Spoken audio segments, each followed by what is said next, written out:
Hey, welcome to the Good Fight Collective podcast. So glad you're with us for this episode. You know, as a ministry, the Good Fight Collective, we know that many of us tend to operate alone, but we also know that we're stronger together.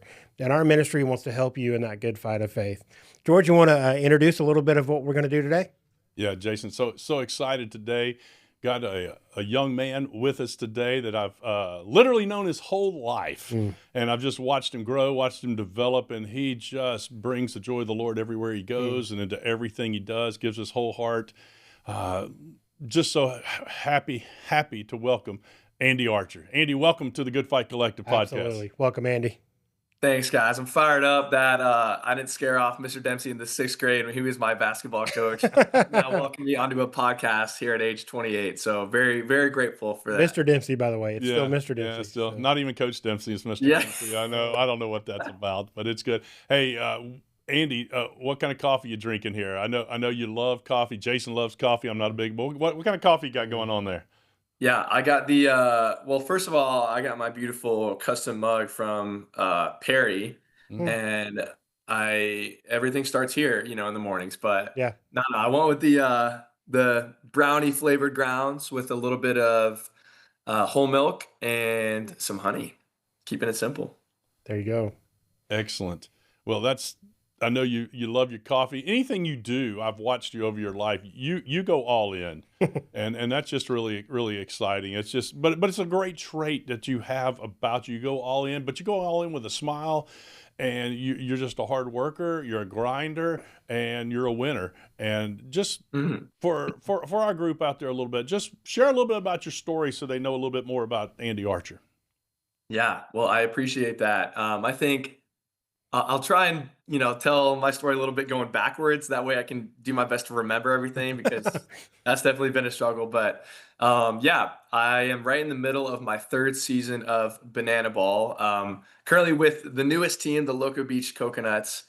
And before that, I spent 2 years on the flagship team, the Savannah Bananas, which has been definitely the craziest, most unexpected, coolest, probably toughest chapter I think of my life so far, just with it just feels like I'm a completely different person now than who I was when I came into this organization 3 years ago.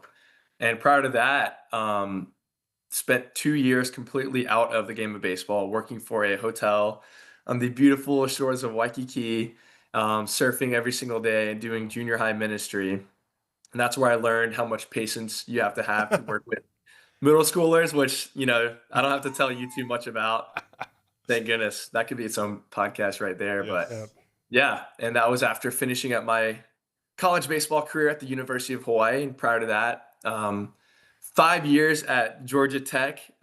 Very proud to be an alumni of both prestigious universities. And and again, this is after being raised by a lovely amazing family who's my dad forgot his birthday this weekend on a mic'd up moment in front of I think national television on True TV, so that was good.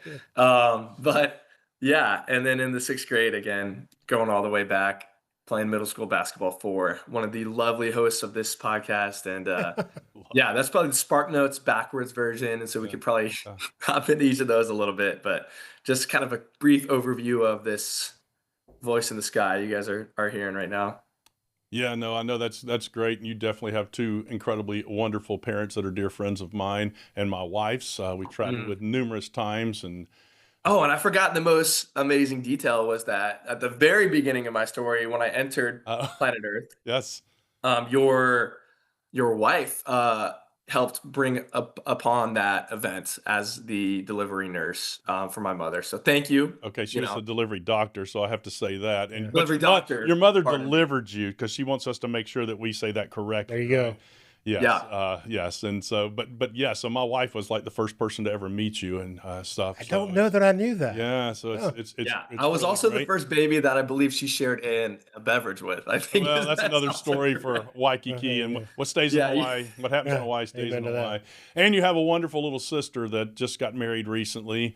And that's right. You were outstanding at the wedding and all choked up. And man, that just showed the love you have for your sister and your family, watching you give the a speech, Yeah, and just thank you. really, I really didn't see shut that down. on the topic list for this No, podcast, no, it wasn't. but But there is incredible depth with you as a young man, and yes, coaching you in that middle school time when I was also your principal. yeah, that's I'm not right. sure That's you right. were in my office too much, but that was also your principal at that time. But there was always something about you, and just trying to get it to come out and just pull it out of you and get the full throttle. And I watched you start to develop that, I guess, some in high school and into college. Um, I don't know if that's where we were going to go with some of this, but any thoughts on that? Because just, you had it in you. You had it, great Mm. parents, community. You had some good community around you. You played travel ball too. So a lot of your story is around baseball, but you're much more than a baseball player. Mm. And I know that, but a lot of your story is around that. So any thoughts on that? And when you kind of made that Ooh. switched that gear and said, okay, I'm in, because I watched you change your eating habits and a lot of things. Anything along that lines? Because some guys are in that situation of like, I need something different or I need more. How do I get to that next level? Yeah, it's tough because I think like one of my greatest blessings was also like I think one of the hardest things for me to like find identity accept separate from. And so like I'm talking specifically kind of about my dad. And so I think like for me, like growing up, going to my dad's school and then going to college where my parents went and all this kind of stuff, I was always, Mr. Archer's son. Mm. And that was amazing because my dad, like wherever he has gone and will go, he has made just the greatest impression, represented himself, his faith, his family about as well as you possibly can. And so I think for me growing up and going to small school and then college and all these places where my dad went before me, kind And of your being like Mr. grandparents as Archer's well.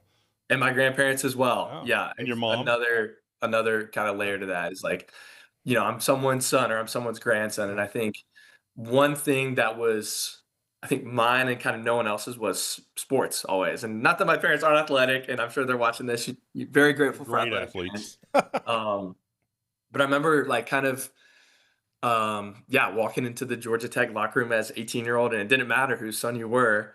You had to do something to stick around. And I remember, like, as a walk-on player with no scholarship and no guaranteed roster spot, kind of kicking into fight or flight a little bit, and just saying, "Hey, not only do I need to work hard to stick around, but like, if I'm going to reach into these gifts that I've been given, it's going to take some effort on my end." And so, yeah, I think like that was a really big turning point for me.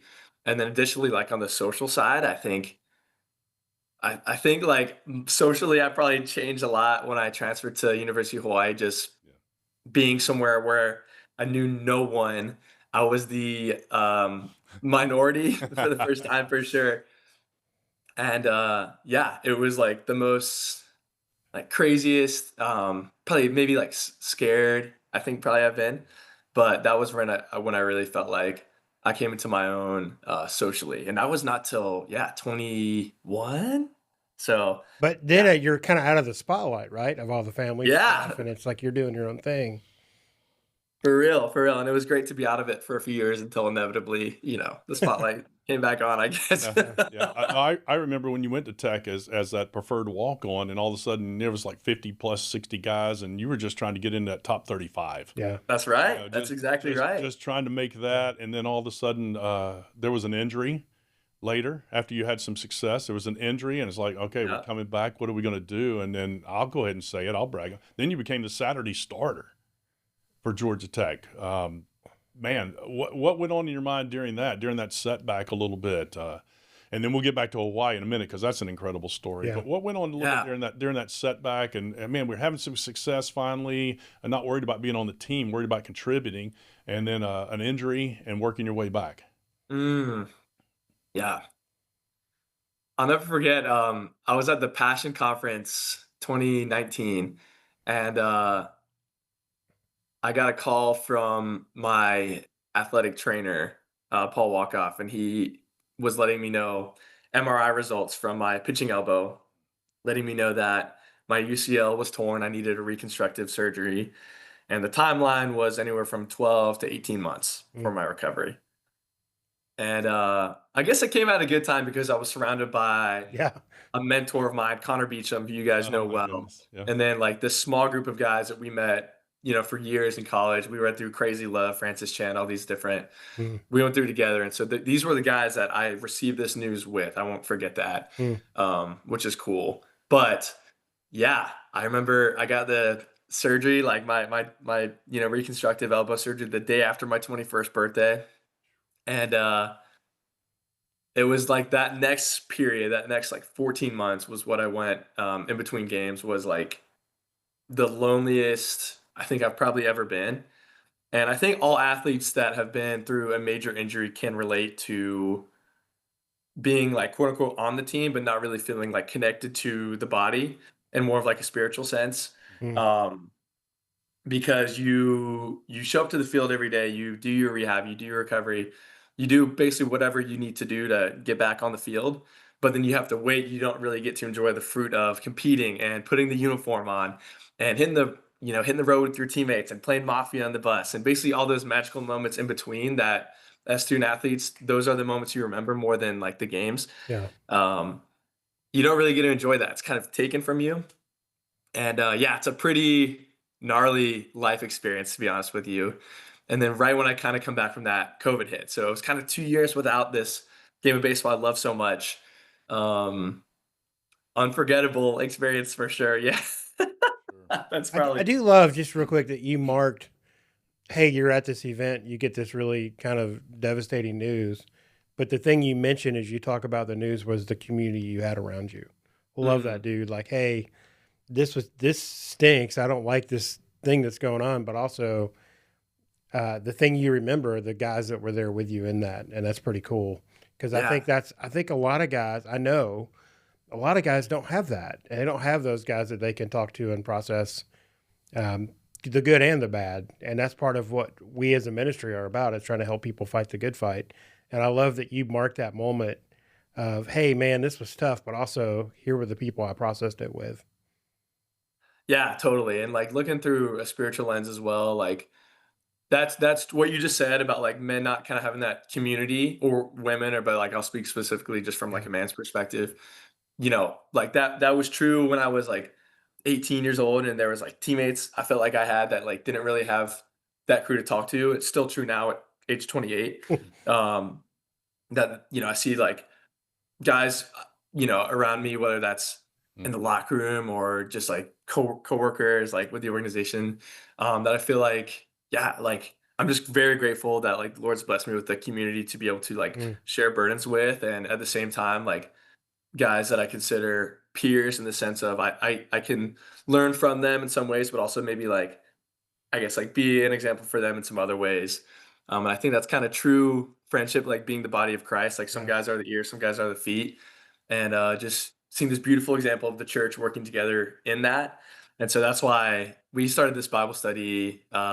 My first week on the Bananas in 2024, we met at this coffee shop, and me and one other guy, we um we got the guys together. We're like, hey, we're gonna start a Bible study. We're gonna meet every single week, no matter what kind of situation. And we have done that successfully through about 2.5 years. So Mm. we haven't missed a study yet. We met two Awesome. days ago. And yeah, I guess we need to figure out when we're meeting this week. We're traveling, so we'll hammer that out. Yeah. But it just goes to speak of like, this life. And I think a lot of this of you guys podcast has to do with this, but like this like worship that we're like created to do here on earth is best done in community. Yeah. And I don't ever want to feel like isolated in my faith, or if I'm missing something, or if I'm believing something that isn't true, having guys around me to correct that, steer me more in the right direction, but also at the same time like be used in a way in the same purpose for kind of my friends. So So good. yeah. We talk all the time, like fighting the good fight is not a solo sport. Like it requires a team, a band of brothers to kind of really help you do it well. Yep. And we watched you do that. And again, to jump back just a second, because I know about that Bible study. And I Yeah, really I'm jumping all over the no, place. that's So it's we need a code good. word. It's like, all right, It's pineapples. It's I like, love all it. right, This is how my brain works, so I'm with you. it's George is going crazy, but it's okay. oh no, yeah. no, it's so good. And again, after the injury, because some people are sitting there going, no, what about after the injury? And I already kind of gave it away. You worked hard, came back, came down to watch you several times. You were the Saturday starter, which was a great premier role on an ACC team. And then all of a sudden, like I said, COVID and the draft and crazy, just a lot of Mm. crazy stuff went on in your life.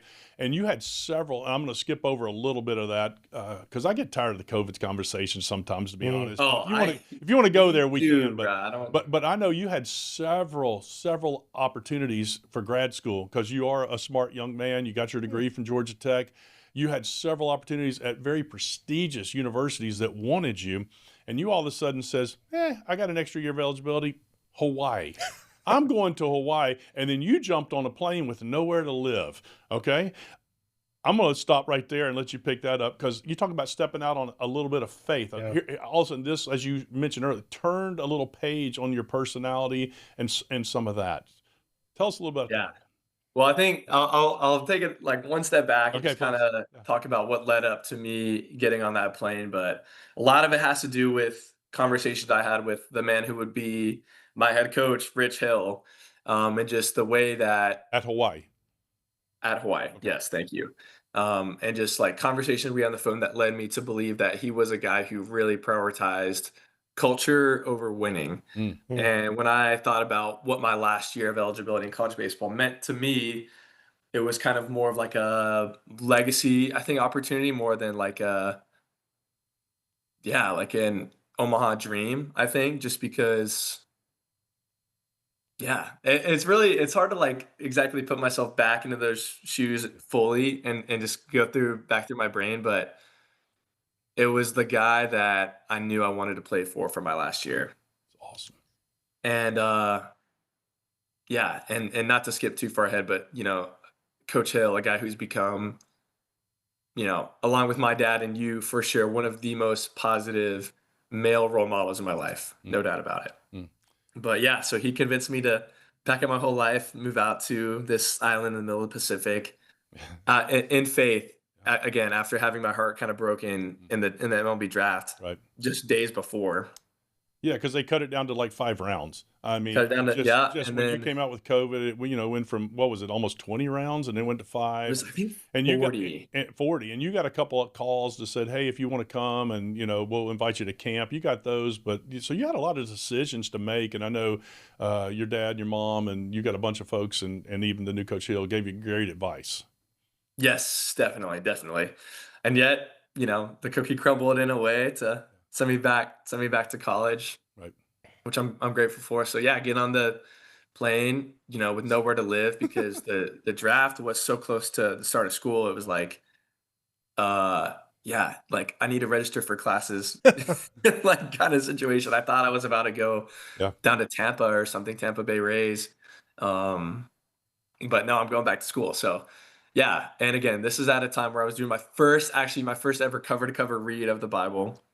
Okay. And so yeah, get on the airplane with nowhere to live, and I'm like, I got a hotel for a couple days. I'll just figure it out when I get there. I had talked with a couple of the guys who would become my teammates, and I had maybe a couch lined up or something like that. But I remember like I bought like a window seat on the plane because I really wanted to just like see the island as we flew in and stuff like that and like see the ocean. I get to my row and there's a girl, like a little girl, like sitting in my seat. And this other woman who's clearly her mom is in the aisle. And so me at 6'5", 220 pounds, am gonna now be in the middle seat, you know, between a high school, like a barely maybe like high school age girl and her 5'2", Korean mom. And I'm like, okay, great. Like I'm not frustrated. I'm a little frustrated, but I'm not gonna show it.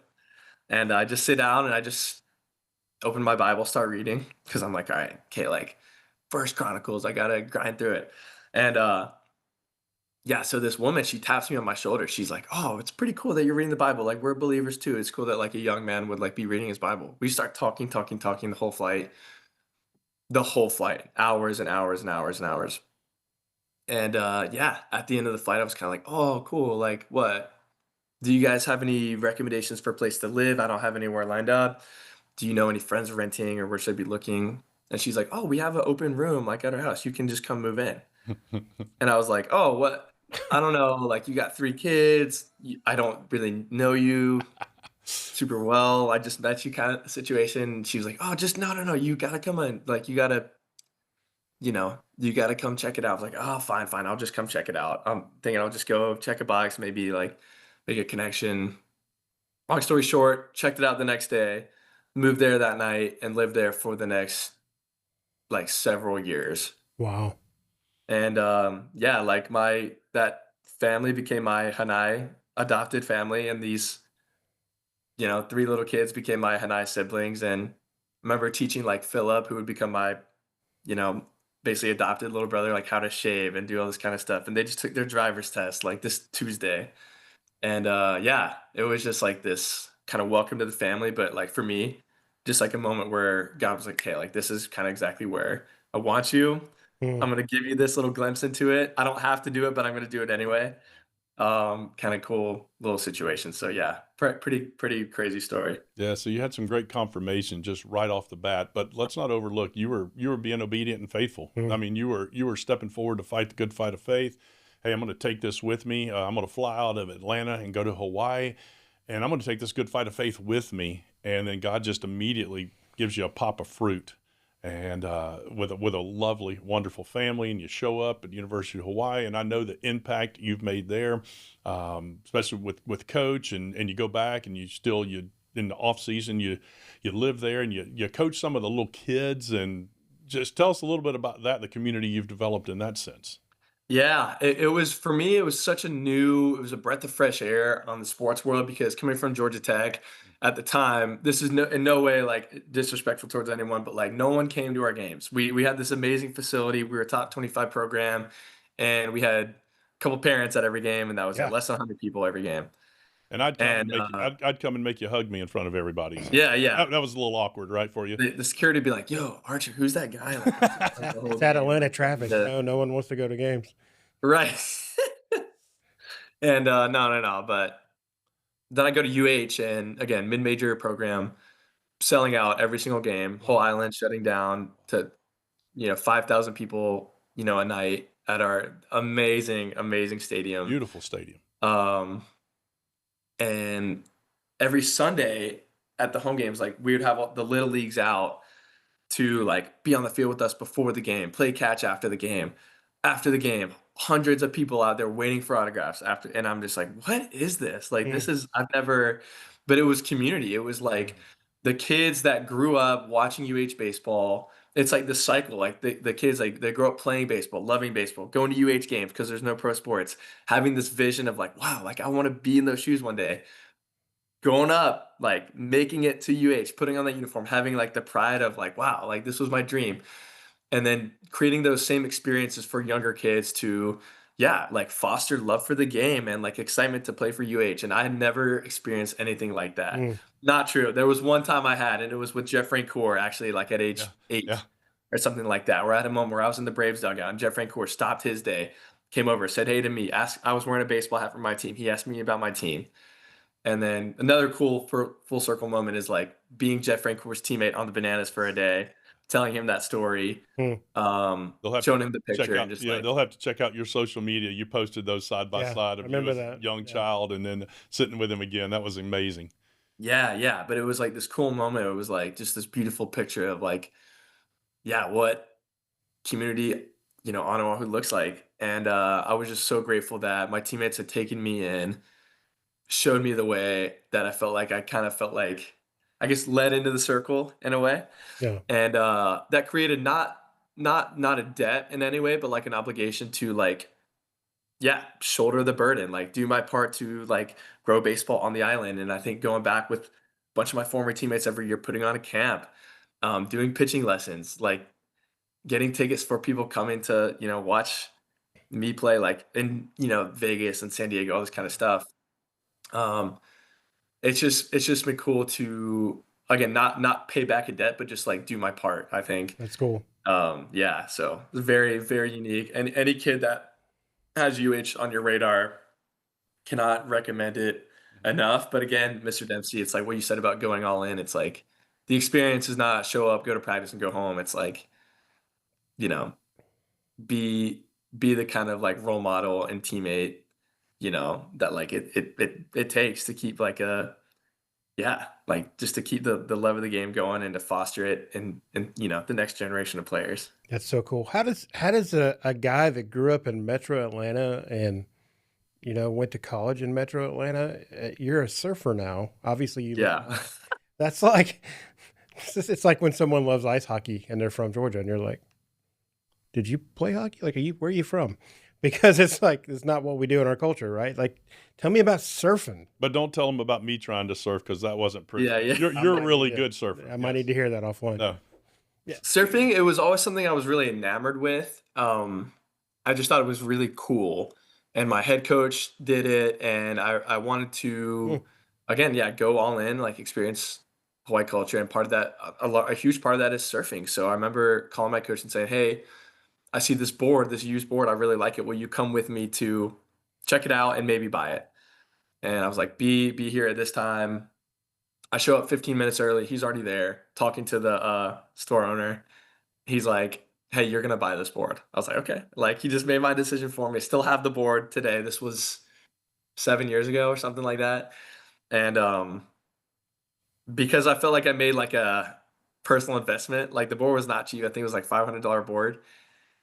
It like motivated me to go every day. And I remember like I kept getting better, but like I didn't quite love it. And then there was this one wave I caught. I'll never forget it. It was like I was at Almana Bowls. It was like nice long left, and I turned, and I felt like the wave kind of. It was like this dance, kind of like tango a little bit. Like wave went this way, went with it, like turn down the line, and it was the first kind of like I guess like moment. Like I just it was the moment where I got the bug, and it has not gone away yet. And I Hmm. remember like when I was working for the hotel, I probably went 4 or 5 days a week for 2 years. And it's fun now. Like there's waves in Tybee Island here in Savannah and taking my teammates out surfing. We're gonna go tomorrow morning. And it's just like this, it's awesome, especially now because it's a great reset. There's no screens, there's no cameras on you 24/7, which often is the case, in the nature of my profession. But it's just great to like put all that aside, be like calm a little bit, compete with yourself, have like still thoughts. It's just like I can't. It's just like the greatest thing. And there's a huge community you developed in Hawaii around that as well, right? I mean, because you're always finding these communities Yeah, and yeah. helping I think one of galvanize the them together. yeah, this off season it was especially cool. There's these guys, First Wave Project. This is like such a cool. Yes. This is like such a cool little tidbit, little story. So these guys, they're all surf instructors, and one of them like former pro, um, and then like legacy surfers, like generational like surfers. And again, this is their like job. Like they're putting food on the plate by teaching people how to surf. Hmm. And out of like a just a pure desire to like foster love for surfing, started this thing called First Wave Project. And these guys, they literally walk down the street, ask people, "Have you ever gone surfing before?" If the answer is no, the next question is, "Do you want to go right now? We'll take you, free board rental, free rash guard, free lesson. You just have to be willing to say yes to this." And and also it's like if with your permission, can we film it and post it kind of situation. And sometimes the parent is there and the parent's looking at you like, what do you want to do with my kid? I've seen that, but it's so 100%. legit and it's so great. Anyway, It's sorry. like Go ahead. it's Yeah. so awesome. Yeah. And so these Freak guys people out like yeah, if and these somebody wants guys to invest in them. So sorry. Go ahead. like yeah. Um And so yeah, so they reach out to me. Start seeing these videos. I follow them. They reach out. They're like, "Oh, we know Bananaball. Like we think it's very similar to what Jesse Cole and the Bananas are doing, just with like celebrating the game of baseball. Like, you want to come out and help us out?" And I was like, "Yeah." I'm like, I know these guys. Like, these are like well known like names within like the surfing world. I'm like, "Oh my gosh, no way." So like I go meet them, most humble, hardworking, coolest, like genuine guys. Come to know they're believers, and like a ministry was like a huge motivator in the beginning for First Wave Project. and just like the way that they like just kind of unashamedly like told the story, like their stories to me, like as I got to know them, like the ups and downs of their stories was it was just like I mean, it was one of the cool like these like hours spent just like walking on sidewalks, like getting to know each other, so sick. And then I was just honored that like these guys, this amazing thing that they were working on, they had kind of let me into the circle with that too. And so I'm very honored to, in a way, be associated with them. And hopefully we can run it back some more, this off season. It's cool. Hey, I've noticed you've done at least recently, you've done some really cool open up the Bible Mm, just on your Instagram, talking about some stories from the Bible. Want to unpack a little bit of the why you're doing that, or kind of things yeah, that yeah. challenge you from that? I think that's been really cool to watch. It's the conversation started really early on in my time with the bananas. It was like I think the initial question was like, it was like my friend Bill Leroy. I don't want to misquote him, but he goes like, "What is the right way to like use social media to like share your faith?" Because you never want it to be like performative or like forced, but at the same time, like this platform we've been given, like what a waste it would be to not like share, our faith and henceforth the gospel like on this amazing opportunity we not that we earned or like deserve, but like have been given. Yeah, And so there was always this like tug and this pull and like just underlying, I think, like fear of like not wanting to do it the wrong way.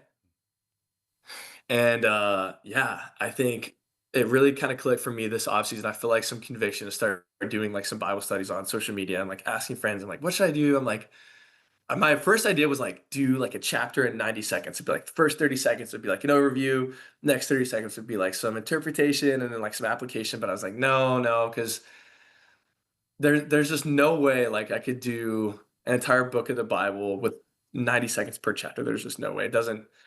It would not be the right way to like honor like the word of God, I think. That was kind of the final.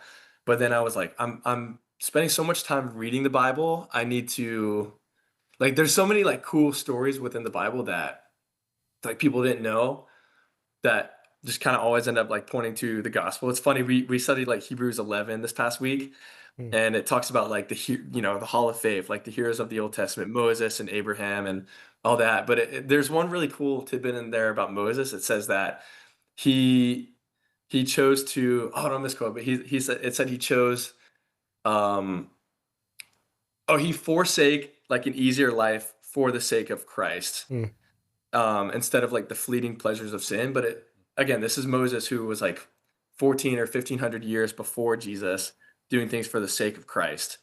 And it's just cool that lens on like the Old Testament. Like, what are the ways that these different stories actually point directly towards Christ and not like an entirely different God of the Old Testament or something like that? And so, yeah, we had so many of these moments start coming up in our Bible study, like, oh man, like I need to. It could be so sick. This book that people are like basing their lives off of. That I think maybe more people like knew more of what was like in there mm. and find encouragement from that. And so, yeah, that was like some of the motivation behind it, and just wanting to, yeah, I think just highlight and illuminate this like amazing book that I spent a lot of time reading, Yeah.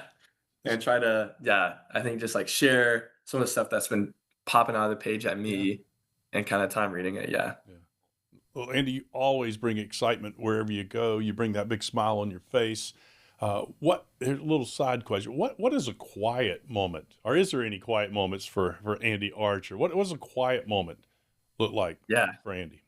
This morning, Okay. prior to this, podcast, I think a lot of it is just like I really enjoy cooking these days. Mhm. So like routine is not really part of my life right now. So any kind of consistency I can find, I really try to cling on to it. And so it's as simple as like waking up and making my favorite breakfast, which is banana pancakes, two every single morning, with Do you listen to blackberry Jack preserve. Johnson when you do that or not? Or is that? Sometimes, Yeah. a lot of the time, for sure. Sure. But yeah, it's two banana pancakes, blackberry preserves, Mm. three eggs, and yeah, I think like that's like a good quiet reset for me. But it's important especially now, just because the social ask for my job is a lot. And it's a great kind of peaceful reset to, yeah, be the right representation of my faith and my family and myself and my team when millions of people come out to watch us and, you're tired and all this stuff. And Yeah. yeah, you're still on Yes. stage technically. And so, yeah, very important kind of quiet reset. You 100%. There was a time, even I remember, George, years ago. I had a season where I had this like back porch ministry, and I had people coming over all the time to hang out and talk about stuff. And I very much remember one time George and I were hanging out, and he looked at me and said, "Do you ever say no?" And I was like, what do you mean?" He's like, "If you don't say no sometimes, you're just going to always be like investing in people, Mm, and your tank is going to be empty. Yes. Like you've got to find some rhythm in your life of things that fill your tank so that you can do what you love to do." And it was a really good challenge for me from my friend here. And I think that's one of the reasons he asked you that question is the, hey, what fills your tank so that you can pour out? Because you're in a mm, season where you get to pour out a lot, which is super cool. Yeah, and along that lines, I know, Andy, your days are long. Everybody mm, sees 2 or 3 hours or so, but your days are incredibly long. I've been to ball games in your early days there with the Mm. Bananaball. With man, there were folks waiting in line for over an hour to get your autograph or just take a picture. And I think I even waited in your line once. So I'll see him Just later. give me a high I'll five, see right? him later. But and again, you take that in stride and with a smile, and you take it really. You're genuine, and I know you're tired a lot of time in those late nights, but you bring it forth in a genuine because I look at it. You're leading from your overflow, Mm. Mm, and because you are constantly filling yourself, and then now you're leading from your overflow with what you're doing is putting up some clips of you just sitting there reading the Bible. Again, it's leading from your overflow. So from that standpoint, what can we expect more of from Andy Archer leading from his overflow? Where do you think that's ooh. going to go? Yeah, it's cool you say that because last year as a team, we studied like the book of Acts. Mm. And one thing that really stood out to me was like how many times the early church was filled with the Spirit, like the same guys over and over. Because like first time, like Acts chapter 2, the rushing wind, like everyone's filled with the Holy Spirit. Then like next chapter, it says like they're filled with the Spirit again. And then like Peter's in jail, he's filled with the Spirit again. It's like, bro, how many times do you need to be? But the takeaway was let's pray for that ourselves. Like if it was important to the early church, like, to constantly be praying to be filled with the Holy Spirit, we should probably be doing the same exact thing. Again, like for overflow. So like, yeah, to be like effective in ministry and to represent our faith well when we're tired and we've been at the field for 14 hours and you know a kid's asking for your glove and you're like, bro, I need my glove today. Like Yes, that. yes, But no. But yeah, I think like going forward, I think like one thing I've learned about myself is I think my gifts are more effective in discipleship, I think, than like evangelism in some ways. And so I really love it when I receive the feedback from my peers and teammates and guys in Bible study saying like, "Hey, you know, that like I got so much out of that Bible study." yeah, And I think some of my teammates are so good at like the evangelism, like putting their faith in like full display and like sharing the gospel at any given moment. I think that's definitely like a growth area for me for sure. But I think like I just like I would just really like to like disciple, young men. I think I look at what my dad's been doing in the coaching world, what you've done in the coaching world, walking through months with the same guys, then like the next year doing it all again. I think that's just such a cool like mentorship, discipleship opportunity to like not just touch people for a moment, like here, in bananas and say like, hey, like, oh, it's so cool that you're a baseball player. Like you want to play catch. And it's like an amazing moment for sure. But like I don't really get to like walk through life with that kid necessarily. But I think about, like what the next chapter like after my playing career is. I think it's that. It's like impacting the next generation through sports, which to me has always been a God-given gift to connect generations. And yeah, being like kind of that mentor, I think discipleship figure, I think is one thing that really, really kind of gets me excited. yeah. And that's great that y'all recognize that, and you recognize, and it's important that we don't beat ourselves up. If you go, I know my gift is this. I see somebody else has this gift. Oh, I wish I had that gift. No, hey, I'm going to cheer them on in their gift. and they're going to cheer me on in my gifts, and we're going to put them together and be the body of Christ. So I Mm, love how you've kind of brought that forth, and I know the little Sandlot revivals going on with some of the guys on the other team, and a lot of times when y'all are in town together, you show up, and you've spoken because you're not afraid to get yeah. up front and speak, and you'll speak your testimony, I guess, to use a big church word, or your faith story. And so you're not afraid to do that, but it's so good of a man of your age to go, okay, I see other people have other gifts, and I want to cheer them on and not be envious of their gifts. Mm. Yeah, it's cool. Like one of those silent revivals spoke at, and my Hanai sister, like Kiona, who was on the plane that day, she came, and it was like a really cool moment because yeah, it was just I don't know, it was just so fun. She came to a game also like in Seattle last year, but it was fun to just like be in a different setting. Yeah, it was just great. So And that's the cool. love Just and wanted to throw impact that you in there. have. Yeah, that's the love and impact you have wherever you go. I mean, these folks are flying from the Hawaii Islands over to the States to watch you play Bananaball. I mean, they're filling up different stadiums across in California and I think Seattle and such because you made such an Mhm. impact. Just because you were faithful and you talked and you talked to a coach and you got on a plane and you were faithful reading the Word of God and just watching that and watching you develop. Jason, you got any more questions for Andy Yeah. here? Hey, and Andy, just as a thought, we ask people this a lot, just Mm. in the context of what we do. What does fighting the good fight look like for you, kind of in this season of life? Ooh, that's a good question. I think fighting the good fight, I think in this season it means like I think for me, like in this role with a new team, but yet experience in this line of work is being like still like zealous as if it was my first day, despite it being my third year and hundreds of, I guess, day experiences Yeah. of 14 hours like in front of fans, even though I've done that hundreds of times. Can I still be as excited and as Mm. gracious to the fans paying to come and watch us as I was on my very first day? And can I be that example for my teammates to do the exact same thing to, yeah, impact as many people and as effectively as we can.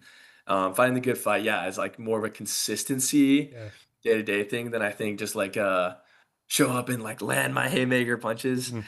Um, but yeah, that's kind of the first I think area my mind went when you asked that. So I That's think just cool. the I think that's true consistency too, piece not of just, as a professional athlete, but also like just in our walk with God, it. Mm, being zealous. Like I think you can be in that season where, you know, maybe the Bible's not speaking to you for a moment, or you feel like, hey, I've heard this sermon before, or this mm, music's not, whatever. Like we have those times in our life where we do have to like kind of buckle in and keep going because, hey, I've done this before. I could just wake up and do it.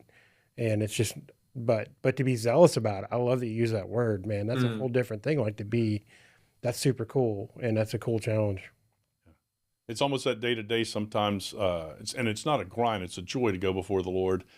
But it's hitting that perfect wave, that Mm. one that you talked about. That really it changed your whole perspective of surfing, right? You hit that one, it's like, oh, this is it. And sometimes God gives us those pops of fruit at just the right time when we need it. And it's like, ah, oh, this is Yeah. it. Thank you, Holy Spirit, for showing me that and leading me there.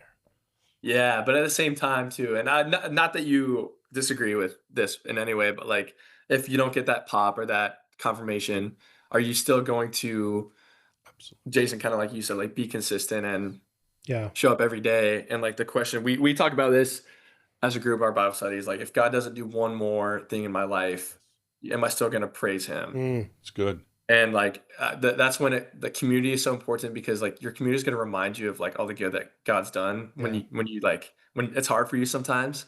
And as that relates to surfing too, like if you go out for 2 hours and you don't get a single wave, are you still going to go out the next day? Mm. Um, you know, expecting like to get one, and it's hard sometimes, like especially that surf perspective if you're like you don't always see it, but again, that's where your community comes out, and I think you can yeah, I don't wanna, like, go down the surfing, like, rabbit hole too much, but that Yeah. was something that made me kinda think about it as Yeah. well. Yeah. Well, Andy, you've grown up in a Christian home, in a Jesus seeking home. You've carried that with you. You carry it forward. You've been through some adversity. You've been through some highs and some lows. But everywhere you go, you step in with that excitement and just continue to move forward. It's like when hey, God tells us to knock on the door. I think of Andy Archer because he's knocking. He's knocking. He's going to do whatever's next. He's not standing still. So, as we kind of wrap up our time together, is there anything that you would want to maybe say or challenge or put forth or just kind of put a bow around where God's shown you for the first 28 years of your life? Because I know there's so much more to come. Oh man. Oh my gosh. I think one thing that I don't think we talked about like too much on this podcast, but I don't think I can overstate the importance of is just like the mentorship piece. Hmm. And I feel like throughout my life, I've had so many different great mentors along the way that have kind of, I think, just given me a more clear vision of like what biblical manhood looks like. Of course, my dad, of course, you, of course, guys like Connor Beecham and Pastor Dominic Jones, who discipled me and all this kind of stuff. And I think, like, if there's any like young men that like don't have a mentor right now, like the challenge is like ask someone to be your mentor. Like find someone that you want to live a life that kind of looks like and be like, hey, can I take you out to lunch? And after that, if it's like you feel like it's a good fit, can we meet once a week or once every other week at the same time, at the same spot, and like make this part of my routine because I want to learn from you. And yeah, that would kind of be the challenge and just again put my stamp on mentorship being crucial part. And yeah, I think it's kind of final piece.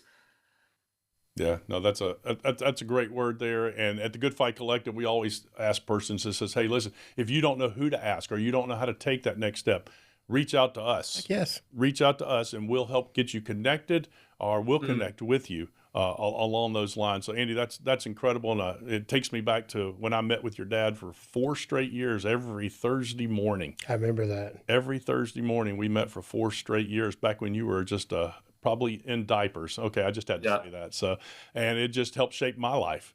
And so it's something that we've practiced. I know Jason's practiced it. You practice it, meeting in and out. So Andy, we're so thrilled, so honored that you would take this time. Yep. Blessings on you. Hey, real quick, move forward. Yep. How can people track with you, Andy? Social media? What's a way for people to connect with you? Yeah, so social media, I'm mostly active on Instagram and TikTok, and my handle, there's a story behind it. It's at archdaddy24, ARCHDADDEH24. And it's a nickname I got from legendary Georgia Tech head coach Danny Hall. If you're watching it, coach, thank you very much for the nickname. It's stuck. And that's a hilarious story for another day, but that's how you can find me on social media. I remember the Arch Daddy and trying to figure out what in the world. Thank that you. was Coach all. Hall, if you're listen to this, thank you for the wonderful nickname. Stuck. Well, I know along the way, and you've given a lot of shout outs, and I'm appreciative of the ones that you've given me along the way. You've given lots of shout outs, but the neat thing, Andy, and I just want to encourage you with this, there's going to be so many people that are giving shout outs in their life, and so many young guys are going to be giving shout outs. Hey, I remember when Andy Archer said, I remember when Andy Archer stopped and signed this. I remember when Andy Archer he stopped at a game and talked to me. There's going to be so many persons in their life, and I just want to encourage you to keep fighting the good fight of faith and keep moving forward and loving Jesus and serving Jesus. I appreciate that. That's very encouraging. Thank you. Well, until next time, fight on.